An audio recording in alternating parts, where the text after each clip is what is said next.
Hola, ¿qué tal amigos de Mercado Solar? Es un gusto que estén nuevamente con nosotros, una entrega más, un nuevo episodio. La verdad que muy contentos de que tengamos aquí en casa, la verdad, a una personalidad que merece todos mis respetos. Tenemos aquí al doctor Francisco Patiño. Nos estará acompañando aquí para hablar sobre un tema bien interesante, sobre la cuestión de la minería. ¿Es buena? ¿Es mala? En el siguiente paso vamos a comenzar y será un gusto que estén aquí con nosotros. Quédense con nosotros para escuchar lo que vamos a platicar con ellos.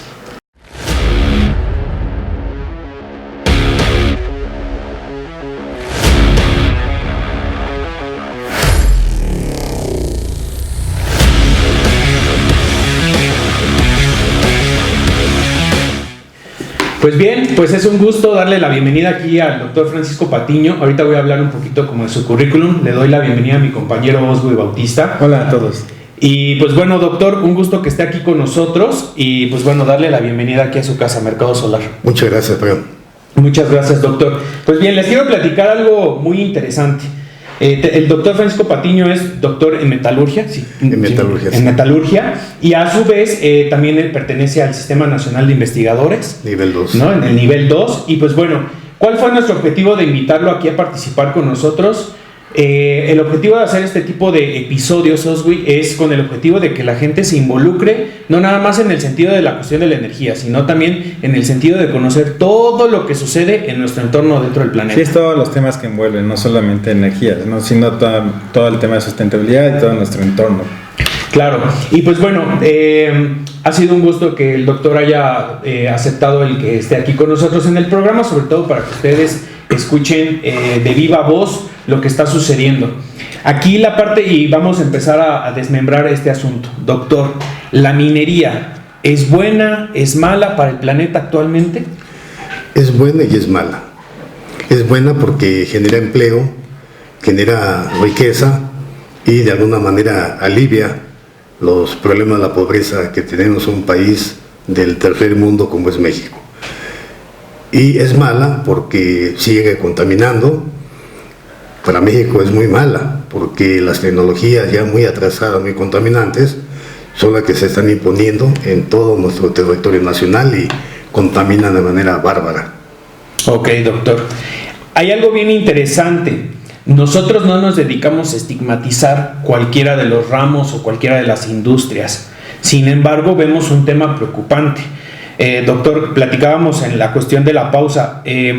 Han sucedido algunos aspectos en México preocupantes en cuestión de lo de la minería, ¿no? Por mencionar, por ejemplo, a Grupo México. Sí. ¿Cuál es su opinión con estas situaciones que están sucediendo? Sí, es un grupo empresarial cuyo dueño es Germán Larrea Mota. Es el cuarto consorcio más importante de la minería del cobre en el mundo. Y Larrea es uno de los hombres más ricos de México, y el Grupo México pues se ha dedicado a depredar en todo nuestro territorio nacional. No podemos olvidar lo que pasó en las minas carboníferas allá en Coahuila, donde murieron más de 70 obreros que laboraban en condiciones poco amigas, poco saludables, y todavía siguen enterrados en los túneles de las minas, y lo cual pues es muy triste, es muy lamentable, ¿no? Y lo otro es lo que pasó con la mina Buenavista de cobre. En la comarca de Cananea se derramaron 40 millones de litros de agua acidulada, vamos a llamarle una solución ácida, con cobre, con mercurio, con arsénico, con plomo y con cadmio. Estos 4 elementos son elevadamente tóxicos, son muy potencialmente venenosos, y esos 40 millones pasaron por el arroyo Las Lajas, siguió a través del río Bacanuchi hasta desembocar, ¿no? Hasta desembocar en el río Sonora, y llegó a la boca de la presa que surte a Hermosillo, Sonora. Entonces contaminó un lecho y la riviera de todo toda esta mancha acuífera de cerca de 170 kilómetros. Y ahí quedó, en el lecho de estos ríos, quedó depositado pues el arsénico, el cadmio, el cobre y una parte de mercurio, lo cual pues son elevadamente tóxicos. Afectó a la mayoría de los pozos de 7 municipios, pozos de agua para beber. La agricultura todavía vive una severa crisis, igual que el sector agropecuario. Viven una situación difícil ahora los habitantes. 384 personas pues sufrieron de manera severa, muchos quedaron con problemas ya de por vida. Hay que esperar qué pasa en los próximos 20 años, ver cómo se mueve la cadena genética del ser humano, ver si no hay mutaciones. Es decir, fue un daño bárbaro, ecológico. Yo creo que de los daños ambientales más grandes que ha sufrido en México en toda su historia de la minería y la metalurgia. Ese es por mencionar un problema, ¿no? Sí, claro. Un problema. El otro, bueno, valdría la pena decir que el arsénico, el plomo y el cadmio son elementos extremadamente tóxicos de acuerdo a la tabla periódica y generan en conjunto diferentes tipos de cáncer. Cáncer de la piel, cáncer de la vejiga, cáncer del pulmón, cáncer del estómago. Incluso llega a producir hasta tétano. Destruye el sistema nervioso, te modifica el ADN. Es decir, es terrible, terrible, ¿no? Entonces, yo creo que es una irresponsabilidad de los directivos y de los dueños del Grupo México, y también de las autoridades, ¿no? De no tomar medidas más serias, más rigurosas, más técnicas, más científicas para frenar cualquier peligro de que pueda ocurrir este tipo de percances, ¿no? O de descuidos. Y lo mismo lo que acaba de pasar hace 3 semanas, allá en la terminal marítima de Guaymas, Sonora, ahí en la bahía de Mar de Cortés, ¿no? Mar de Cortés, exactamente. Se derramaron 3.000 litros de ácido sulfúrico, lógicamente ácido sulfúrico concentrado, H2SO4 concentrado. Cualquier persona dice, 3.000 litros es cualquier cosa, ¿no? Como lo dijo algunas autoridades del gobierno estatal, no pasa nada, no sucede nada. Son 3.000 litros en medio de millones de litros en el Mar de Cortés. Pues no, pues está equivocado. Se ve que las autoridades ambientalistas de Sonora y la omisión de las autoridades del Grupo México de querer minimizar este problema, pues desconocen la naturaleza del ácido sulfúrico.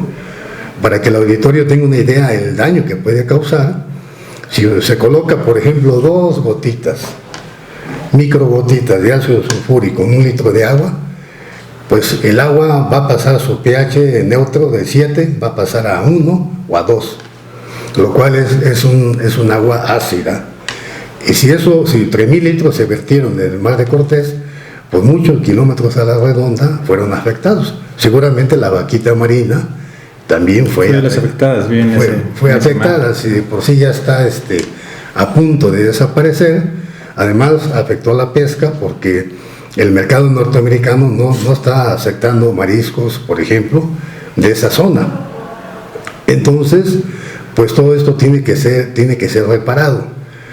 Por esa razón es mala la minería metalúrgica. Cuando se habla de minería, generalmente tenemos que hablar de metalurgia, porque los procesos que nosotros utilizamos en México son procesos ya muy atrasados, tecnología muy obsoleta, porque es lo que nos envían los mercados y las empresas que operan en México. Por ejemplo, Canadá tiene muchas empresas extrayendo oro y plata en todo el territorio nacional, y la tecnología que nos envían pues es tecnología basada, por ejemplo, en el cianuro, para poder extraer los valores de oro y plata. El cianuro pues es un veneno potencial, ¿no? Entonces todas estas cosas se tienen que legislar, se tienen que reglamentar, se tienen que normar las leyes en minería y metalurgia en México son muy pobres. Yo creo que aquí la Semarnat tiene mucho que hacer. Tiene que enviar el proyecto de ley para que empresarios como del Grupo México colocarle muchos filtros, hacer leyes más duras, más severas, como pasa en los países del primer mundo, para evitar que ese tipo de daños a la naturaleza y a veces irreparables pues se tengan que corregir. Así es. Claro. Porque sabemos que todos estos materiales que los que extraen, todas las mineras, pues son parte de una cadena productiva, ¿no? Si no, ni siquiera tuviéramos muchos de los productos que tenemos en nuestro consumo diario. A veces sabemos que existen accidentes. Bueno, estuvo de moda Chernobyl hace poco con la serie que sacaron, pero no conocemos también que ha habido accidentes en México. O sea, porque nunca se les ha dado como un caso muy especial, ¿no? Siempre se han quedado como que es algo menor, no pasa nada, pero realmente después las consecuencias que vamos a ver después sí son las graves, ¿no? ¿Qué se plantearía si digamos Grupo México quisiera ser socialmente responsable? ¿Qué tendría que plantearse ellos? O sea, ya sabemos que el gobierno tiene pues toda las regulaciones, legislaciones, pero si una empresa quisiera hacer de ese tipo, ¿qué tendría que hacer? O sea, tiene una utilidad, pero a costa de riesgos, ¿no? De riesgos que pueden derivar en estos accidentes. Pero ¿qué pueden hacer las empresas, ellas mismas, usted como experto, para tratar de controlar este tipo de sucesos? O sea, si tuvieran en el imaginario que las empresas tuvieran iniciativa. Mira, las empresas deben tener profesionales mejor preparados, o sea, no profesionales improvisados. Buenos ingenieros, muy buenos técnicos, que sepan construir plantas y sobre todo que sepan construir muy bien las presas de jales, porque los fenómenos que han ocurrido, como acaba de pasar en Brasil hace poco, ha sido que se desbordan las presas de jales, o bien se fracturan o se rompen, ¿no?, los polímeros que colocan en el fondo de la presa de jales, y esas cosas pues se corrigen con muy buenos ingenieros. Y segundo, yo creo que todas las empresas mexicanas, desde luego incluido el Grupo México, debe utilizar tecnología avanzada, no tecnología de tercera generación, porque esa tecnología no se permite en Estados Unidos o en Canadá, que son nuestros socios del norte, sino que tiene que ser tecnologías de que punta. se use igual allá. Sí, no es posible que en México sigamos utilizando el cianuro de sodio como un compuesto químico para poder extraer el oro y la plata, cuando en esos países ya está prohibido, porque sabemos que el cianuro de sodio pues genera muchos problemas ambientales y es extremadamente venenoso para la fauna y sobre todo para la raza humana. Entonces, esos son de los puntos. Y tercero, vigilar, colocarle muchos filtros a las empresas en la forma de construir y en la forma de prevenir. Y cuarto, pues tiene que haber un marco legislativo muy severo, como pasa en nuestros socios del norte, de tal manera que si una empresa como Grupo México comete 3 barbaridades, que solamente pasa en México, la número 1, pastas de concha, pastas de concha. Número 2, pues es lo que pasó en el río Bacamuchi, el río Sonora, y la minera que pertenece al Grupo México, de Cananea. Y tercero, para evitar que pasen cosas como fue el derrame de 3.000 litros de ácido sulfúrico en el mar de Cortés. Si una empresa repite el mismo error, o sea, descuido, problema de tecnología, problema de leyes, pues yo creo que el marco de toda esa cosa tiene que cambiar. Sí. Por eso el marco legislativo debe ser duro. Okay. A esas alturas, Semarnat ya debería haberle retirado el permiso y la concesión a Minera México, hasta que repare el daño que cometió en el arroyo, Las Lajas, en el río Bacamuche, en el río Sonora, todos los errores que cometió en Pasta de Conchos, lo que pasó allá en el Mar de Cortés, ¿no? Con esta minera metalúrgica del cobre, que es un corporativo de Grupo México. Entonces deben retirarle ya el permiso y la concesión. Y ha habido como, si hace falta legislación, ha habido como movimientos de parte de la comunidad científica, de organizaciones no gubernamentales, para tratar de empujar ese tipo de regulaciones y legislaciones. La comunidad científica en México no es una comunidad progresista, lamentablemente. Es una comunidad, yo diría que apática. Ellos saben mucho de ciencia y tecnología desde el punto de vista de los fenómenos, de cómo saltan los electrones o cómo se genera la velocidad de las reacciones químicas. Digamos que viven en una burbuja, por no salir de ahí. No, yo creo que aquí hay que apostarle a las organizaciones sociales ambientalistas. Pero organizaciones ciudadanas o no gubernamentales, bueno, que ya hemos visto que hay movimientos que han triunfado, pero están respaldadas por argumentos científicos y muchas veces Sí, yo mismo, como parte de la comunidad científica, pero soy un caso aislado aquí en Hidalgo. Sí. Seguramente habrá otros científicos o científicas mexicanas y hidalguenses, ¿no? Pero yo mismo doy asesoría a grupos ambientalistas, por ejemplo aquí en Epazuyuca, ¿no? Con el traslado de 100 millones de toneladas a Epazuyuca, lo cual va a envenenar toda una región bella, bonita, ¿no? Como ese lugar. Entonces yo mismo pues participo, pero son muy pocos los integrantes de la comunidad científica que hacemos esa labor ambiental de amar a la naturaleza, amar el medio ambiente. Muy poquitos seguramente nos dedicamos a eso, lo cual es lamentable, ¿eh? Eso habla de la enajenación de una parte de la comunidad científica. Yo te lo digo porque, bueno, yo me formé en ese medio y pertenezco a ese medio todavía. Ok, sí, porque pues podemos nosotros como ciudadanos organizarnos, pero tenemos que tener una base, ¿no? O sea, muchas veces científica, pero vemos que esa parte científica no da ese paso, como bien dices. Entonces sería como un llamado también a las organizaciones que se dediquen a esto, digamos, el plan de 2030, que se acerquen a ustedes, ¿no? Para tratar de llevar estas regulaciones y legislaciones que pues pocas personas conocen las consecuencias que traen, como tú, ¿no? O sea, es como saber que del lado científico sabemos que del lado gubernamental o empresarial mienten o no quieren decir muchas cosas, pero si una ONG organiza y pide a los legisladores regular, ese sería un gran avance para México. Claro, o sea, y poner al descubierto muchas prácticas que no son comunes en la minería, ya digo, comparando la minería en países del primer mundo con un país como México, que es un país en vías de crecimiento.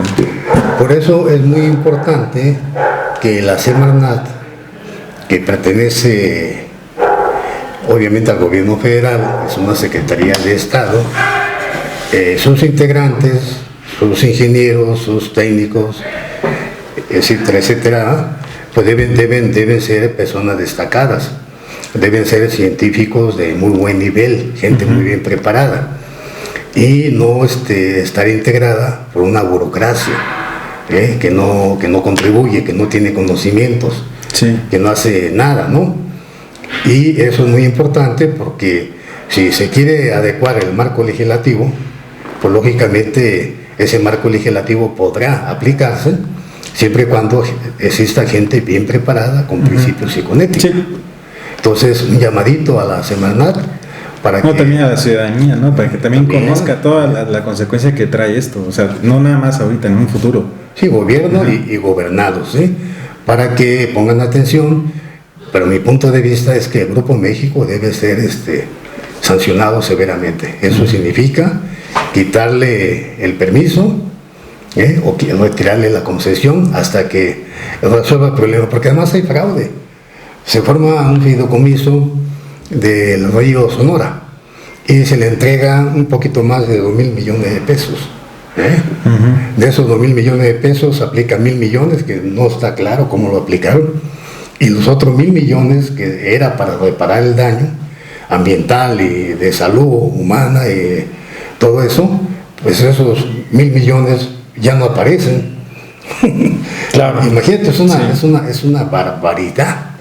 Y lo peor que uno de los integrantes de la Semarnat del gobierno anterior está involucrada en esos fraudes, en desvío de dinero, desaparición de recursos económicos de ese fideicomiso, ¿no? Lo cual eso es terrible en México. Por eso mi llamada de atención a los gobernantes y también a los gobernados, para que estén organizados, los gobernados deben estar bien organizados, a través de sociedades o grupos ambientalistas, ¿no? Y el gobierno pues debe ejercer su autoridad con ética, con principios, ¿no? Y con capacidad y conocimiento, y que esas cosas no pasen, ¿eh? Porque México es uno de los países más contaminados del mundo. Así es. Entre ellos el estado de Hidalgo, ¿no? Y el problema que tenemos aquí de la minería. Sí, que a eso iba, de que aquí los jales. Aquí tenemos jales que la población estaba respirando minerales, ¿no? Que pueden ser nocivos a mediano o largo plazo. Pero en realidad ya se convierte en un corto plazo. Doctor, yo le quería hacer la siguiente pregunta en el sentido para que también el auditorio conozca. Esta parte es muy importante lo que nos comenta, ¿no? Generar los grupos, organizaciones civiles. Yo lo que veo, lo que percibo desde mi visión o mi perspectiva veo muy distanciada la parte científica, ¿no? La parte académica, porque todo parte de una base académica. Sí. Estos procesos que a veces como ciudadanos no conocemos, las mismas empresas están totalmente separadas, no involucraré los temas pues económicos, políticos y demás. Veo muchísimo más separada la ciudadanía. Yo creo que hay temas muy preocupantes, por ejemplo, ahorita que mencionaban de los jales, mismo Tula, que fue declarado ya una zona contaminada, una de las más contaminadas de Hidalgo. Platicábamos de temas de Zimapán, de Zacualtipán. Yo veo como que la gente ya lo ve algo como muy normal. Como bien decíamos en el corte, este sentido de la gente está teniendo cáncer y camina como si nada, la gente sale a hacer sus actividades y como si no estuviese pasando nada. Y a veces tenemos que ver películas o documentales como para decir, eso está pasando, pero ya pasó, cuando en realidad está sucediendo. ¿Cuáles serían sus recomendaciones en base a esto que está aconteciendo? Sí, hay que hacer leyes nuevas, buenas para la gente, ¿no? Ese divorcio entre la academia, la ciencia y el sector empresarial y el gobierno, pues debe minimizarse o de plano debe desaparecer. Y eso se hace a través de leyes, para que exista una obligación de la academia, de lo que se hace en los laboratorios, la ciencia, el financiamiento que da el gobierno y hacia dónde va destinado, que son las empresas. Tiene que ser de manera tripartita, un esfuerzo. Pero si eso no se legisla, pues el empresario prefiere comprar su tecnología afuera, aunque contamine. El gobierno prefiere destinar centavos en lugar de destinar pesos a la ciencia y la tecnología. Y las universidades pues siguen encerradas, no trascienden hacia las empresas, hacia la sociedad. Yo creo que estas cosas se tienen que reglamentar, pero para eso tiene que haber un marco legislativo. Eso es fundamental. Es que hemos tenido varias pláticas. Sí. Y todas se ha hecho convergencia en que para tener una mejor participación de todos, pues tiene que haber una relación entre gobierno, empresas y ciudadanos. Siempre, esa es la misma conclusión que hemos sacado en 3 pláticas que hemos tenido. Entonces, pues no hay un hilo negro que descubrir, solamente ese divorcio hay que eliminarlo.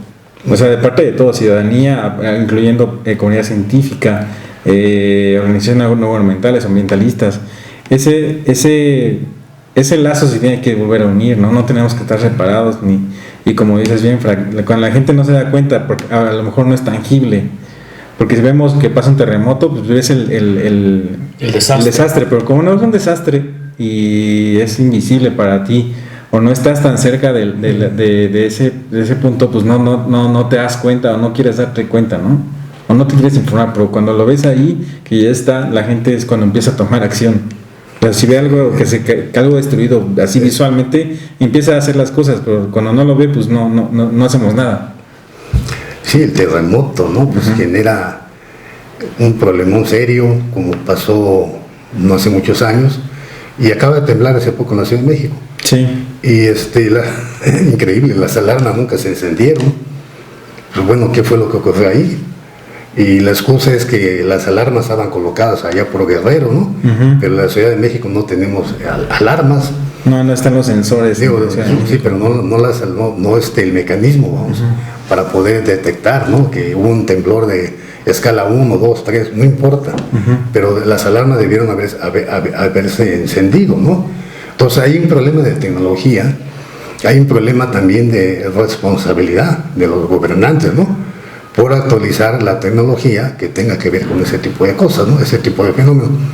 No, pero lo de Hidalgo es traumático, ¿eh? Traumático porque ya lo dijo Toledo, el secretario general de la Semarnat, un científico muy reconocido, de mucho prestigio, una persona muy humana, al que yo admiro muchísimo. Dejó claro que la región de Tula, del Valle de Mezquital, pues es una de las zonas más contaminadas de México. Y el río Tula, sabemos que es uno de los ríos más contaminados del mundo. Imagínate el desecho de 50,000 empresas asentadas en el Valle de México, más toda la porquería de materia orgánica del ser humano y detergentes y todo eso que tiran en la Ciudad de México sus habitantes. Y todo termina en el río Tula y la presa Endó. Y con eso se irriga todo el Valle de Mezquital, que viene siendo como digamos el 25% del territorio hidalguense. Y ahí va el arsénico, va el mercurio, va el talio, va el plomo. Y eso los animales lo beben, los borregos, porque hay una zona de barbacoa, el alfalfa, las hortalizas, termina ingiriéndolo los niños, las mamás, los papás, y ahí tenemos un fenómeno grave, ¿no? Porque la gente ya se acostumbró, como decía Fran, a vivir con cáncer, que el vecinito murió de cáncer, la vecina murió de cáncer, o el niño nació solamente con una parte del cerebro, o su cerebro fue muy pequeño porque hubo mutaciones genéticas, ¿no? Y ya se volvió algo normal, ¿no? Y es una tragedia. Por eso la intervención de Toledo, al declarar de que es una zona de emergencia y que debe ser atendida, a mí me parece que ha sido muy atinada por parte del secretario de la Semarnat, ¿no? Yo creo que ha sido atinado. Yo espero que Omar Fayad, todavía gobernador, pues se ponga las pilas, se ponga a trabajar en un macroproyecto junto con la Semarnat para poder limpiar toda esa zona de toda la porquería que tenemos ahí. Sí, es un problema que ya lleva muchos años. Yo recuerdo que el Valle de Mezquital siempre estaba irrigado en muchas partes por aguas negras, ¿no? O sea, es un problema que hace 50 años, 60 años nuestros abuelos no lo vieron, esa gente nunca vio el efecto, o sea, porque no tenían acceso a información. Y ahora tenemos el acceso, digamos, ya en el momento, pero nunca vieron esa consecuencia. Mi papá se lo oye en Mezquital y toda la vida, cuando voy a su pueblo, me ha dicho, de estas aguas vienen del río Tula, vienen de desechos del DF. Pero nunca te das cuenta de qué estás comiendo. O sea, los animales comen ahí, la tierra que está donde está la casa, muchas veces se virtió agua contaminada, pero nunca te das cuenta. Pero es algo que nunca se vio, nunca. Es un problema que tuvo el pasado, que nunca dimensionaron. O sea, yo siento que fue el pasado que nunca dimensionó la gravedad de las cosas, de las consecuencias. El tratamiento de la información, pues ahora tenemos más fuentes, pero muchas de ellas no son verídicas. Pero si tenemos esta plática con científicos y que nos pueden respaldar esta información, pues es mejor todavía, porque sabemos qué es lo que está pasando. Y ya tuvimos una plática con una nutrióloga que nos dijo las consecuencias de lo que comemos. Con el experto en plásticos, con Roberto, que también nos dijo que todo lo que está en el océano no estamos consumiendo. Y bueno, también la chica de Sotero que nos dijo de de los huertos. Como todo va conectado. Al final somos dueños de este mundo y todos somos habitantes de este mundo y nosotros mismos nos lo estamos acabando. Y creo que es hora de que las generaciones vengan a partir estas nuevas generaciones vengan a partir ese esquema que ya traen desde la antigüedad, no desde hace 40, 50 años. Sí, hay que empezar con la educación desde el kinder, o desde antes, desde el pre-kinder, kinder, primaria, etcétera, educando a los niños. Y la generación próxima, o las 2, 3 generaciones próximas, van a venir con una conciencia formidable en materia de cuidar el ambiente, de mejorar las condiciones naturales de la tierra, de la vida, del hombre, de los animales, de las plantas. Yo creo que la educación es el punto clave. Y por otro lado, yo quiero retomar el tema que Toledo señaló de manera muy cruda allá en la región de Tula. Mira, limpiar las aguas negras no es un problema complejo. La tecnología existe por lo menos desde hace 30 años, 20 años. Y si no hay la tecnología óptima, hay que crearla. Tampoco es complejo y difícil. Los conocimientos básicos de la química, la física, la matemática están ahí. Esa tecnología la podemos crear. Pero para eso los científicos, aunque estén encerrados en su laboratorio, en su castillito ahí de cristal, hacen cosas muy útiles para la sociedad. Bueno, ya no los queremos que vayan a encabezar una marcha por defender la naturaleza, pero que sí cumplan su papel. El papel del científico es resolver un problema. Tiene que crear la tecnología y para resolver el problema de las aguas negras del río Tula, la presa Endó, no es complejo. Está la tecnología. Aquí lo que falta es voluntad de los gobernantes. Es voluntad del CONACYT, Consejo Nacional de Ciencia y Tecnología, y del SIGNOVA, el pequeño CONACYT aquí del gobierno del estado de Hidalgo, y las universidades, la comunidad científica y la sociedad organizada. Sí podemos limpiar esa cuenca hidrológica. El Valle Mezquital es parte de la cuenca hidrológica del río Pánuco. Sí podemos limpiar todo eso porque tenemos la tecnología, sí lo podemos hacer, pero la comunidad científica necesita el apoyo económico para realizar la investigación de punta y generar la tecnología óptima para limpiar las aguas negras del río Tula. Yo creo que sí es posible, sí se puede. Como pasa en el caso de las empresas mineras. Bueno, si queremos que utilicen tecnología de primera generación y tecnología amiga de la naturaleza, pues ¿por qué vamos a estar utilizando la energía eléctrica convencional? ¿Por qué razón vamos a seguir talando árboles, generando dióxido de carbono, monóxido de carbono, generando dióxido de azufre? Digo, cuando realmente podemos utilizar la energía solar, la energía eólica, para que alimente de la energía solar suficiente para mover las máquinas, para hacer el tratamiento de los minerales, de la generación de algún producto que vaya a ser útil para el ser humano. Yo creo que es una cuestión que también tenemos que ya se tienen que empezar a legislar para que estas cosas ya se empiecen a implementar en México. México es un país destrozado en su medio ambiente. Y yo creo que es de los países más contaminados del mundo. Sus cuencas hidrológicas están de veras bárbaramente contaminadas con todo tipo de elementos tóxicos, metales pesados, etcétera, ¿no? La otra zona sumamente contaminada pues es la cuenca del río Coatzacoalcos, es una zona súper contaminada y me parece que Toledo también la declaró en una zona de emergencia. No es nuevo, no es nuevo, eso ya lo decía Alberto Castillo, muchísimo. Que era un científico político elevadamente destacado. Me da gusto que Toledo haya retomado ese asunto, porque es una zona extremadamente contaminada.